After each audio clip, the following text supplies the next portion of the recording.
Hello. Hello, வணக்கம் madam. சொல்லுங்கம்மா. எங்களுக்கு வந்து ஜாதகம் வேணும். ஹலோ. சொல்லுங்கம்மா.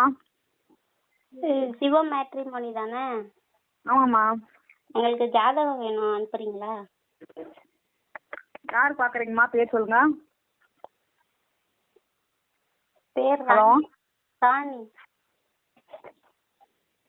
ஹலோ. கேக்குதாம்மா? சொல்லுங்கம்மா. யார் பார்க்குறீங்க? பயோடேட்டா அனுப்பி விடுறோம். நீங்க வந்து எங்களுக்கு ஜாதகம் அனுப்பி விடுறீங்களா? ஓகேம்மா. சரிம்மா. அட்ரஸ் தரவா? இந்த நம்பருக்கு அனுப்பிச்சி விட்ருங்க. எந்த நம்பருக்கு? இந்த நம்பர் தான். இந்த நம்பருக்கு வாட்ஸ்அப் இருக்கா? ஆமாம். சரி, வாட்ஸ்அப் இருக்குல்ல. அப்புறம் ஏன் நீங்க போஸ்ட்ல அனுப்புறீங்க? இப்படி ஏமாத்துறீங்க. பொம்பளை பிள்ளைக்கு பொம்பளை பிள்ளை ஜாதகம் அனுப்புறீங்க, ஆம்பளை பிள்ளைக்கு ஆம்பளை பிள்ளை ஜாதகம் அனுப்புறீங்க. இப்போ நாங்கள் ஹலோ. சொல்லுங்கம்மா, கேட்குறேன். மோனிஜாவுக்கு இப்போ நாங்கள் ஜாதகம் அனுப்ப சொன்னோம். இப்போ நீங்கள் பொம்பளை பிள்ளைக்கு பொம்பளை பிள்ளை ஜாதகத்தையே அனுப்புறீங்க. ஏன் இப்படி மோனிகாவா? மோனிஜாவுக்கு இப்போ நீங்கள் பொம்பளை பிள்ளை ஜாதகத்தையே அனுப்பியிருக்கீங்க. 630 ரூபா கொடுத்து இப்போ நாங்கள் வாங்கினோம். இப்போ ஃபோன் அடிச்சு வருது. இப்பதானே பேசுனீங்க தஞ்சாவூர் சொல்லி. இப்பதான் பேசணும். நீங்க பொம்பளை பிள்ளை ஜாதகத்துக்கு ஏன் பொம்பளை பிள்ளை ஜாதகம் அனுப்புறீங்க? நீங்க அதுதான்மா ஜாதகத்தை நாங்க நீங்க சரி உங்களை நம்பிக்கையா தானே நாங்க அனுப்புறோம். அப்புறம் நீங்க எப்படியே ஃப்ராட் வேலை பாக்குறீங்க.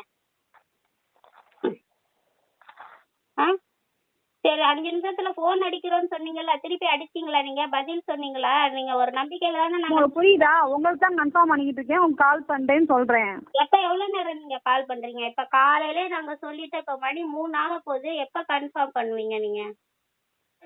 மேடம், உங்களுக்கு ஜாதகம் யாருக்கு மாறி இருக்குன்னு தெரியல. நான் கன்ஃபார்ம் பண்ணிட்டு நான் வச்சு அனுப்ப சொல்றேன். சரிங்களா? எப்ப அனுப்புவீங்க? நாளைக்கு புக் பண்ண மேடம். உங்களுக்கு சனிக்கிழமை கிடைக்கும். என்னைக்கு? நாளைக்கு அனுப்புவீங்க நீங்க? கண்டிப்பா நாளைக்கு அனுப்பிச்சு விட்டா சனிக்கிழமை கிடைக்கும். ஆமா மேடம். ஒரு பிள்ளை ஜாதகத்தையே 2 தடவை அனுப்பி வச்சிருக்கீங்க, பொம்பளை பிள்ளை ஜாதகத்தையும். இன்னைக்கு அனுப்புற பொண்ணு லீவு. சரிங்களா? நான் உங்க செக் பண்ணி பார்த்துட்டு நான் ஈவினிங் ரெடி பண்ணி நான் நாளைக்கு காலை புக் பண்ணி விட்டுருவோம். சனிக்கிழமை கிடைச்சிடும். சனிக்கிழமை வரலைன்னா என்ன செய்யறது? இந்த மாதிரி கால் பண்ணுங்க, அனுப்பிச்சுட்ருவோம் மேடம். சரிங்களா? இப்படியெல்லாம் ஃப்ராடு வேலை பார்த்து காசு வாங்காதீங்க. நம்பிக்கையா காசு அனுப்புறோம். இப்படி ஃப்ராடு. சனிக்கிழமை வரலாட்டினா நீங்க கால் பண்ணுங்க. சரிங்களா? என்னது? சனிக்கிழமை கிடைக்காட்டி நீங்க கால் பண்ணுங்க. சரிங்களா? சனிக்கிழமை கிடைக்கலன்னா கால் பண்ணா பிஸின்னு போன் வர்றதுக்கு. மேடம், பிஸினா வெளியில பேசிட்டு இருக்கோம் அர்த்தம்.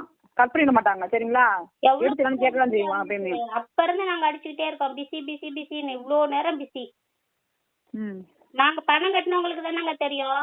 நீங்க பாட்டுக்கு அங்க இருந்துகிட்டு பொம்பளை பிள்ளை அது எப்படி மோனிஜாவுக்கு நாங்க ஜாதகம் அனுப்புறோம்னு சொல்லிட்டு பொம்பளை பிள்ளை ஜாதகத்தை வச்சு அனுப்புவீங்களா நீங்க? ஃப்ராடு வேலை பண்ணி. இப்படி மேட்ரிமோனி என்று சொல்லி பலரது பணத்தோடு விளையாடும் இவர்களை போன்ற ஊழல்வாதிகளை எந்த இந்தியன் தாத்தா வந்து துவம்சம் செய்யப் போகிறார் என்று தெரியவில்லை. ஒவ்வொரு பெண்களும் ஒவ்வொரு ஆண்களும் தனக்கேற்ற வரன் கிடைக்காதா என்று ஏங்கி தவித்து இவர்களை போன்ற மேட்ரிமோனியிடம் தங்களது ஜாதகத்தை பதிவு செய்தால் இப்படி ஏமாற்றுகிறார்கள். ஏமாற்றி இப்படி பணம் பிடுங்குவதற்கு பதிலாக இவர்கள் ஏன் வேறு வேலை செய்து அந்த பணத்தை பயன்படுத்தக்கூடாது?